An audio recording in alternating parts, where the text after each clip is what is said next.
So sometimes you just drive past things at the side of the road and fall in love. This Morris Minor being one of them.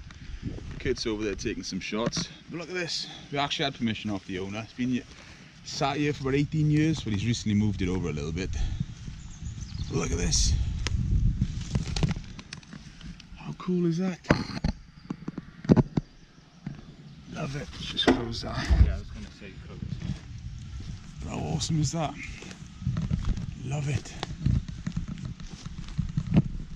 And one for any sort of classics, to be fair. And that is cool. Believe it or not, the guy actually fully restored it for a Saturday. Love it. Speakers on the partial shelf. I'll just show you from the front. Because we're at University of Sussex, awesome. Just look at the backdrop for that. Awesome. That's one old Morris Minor. A little Sunday stocking filler for you. Piece it easy, guys.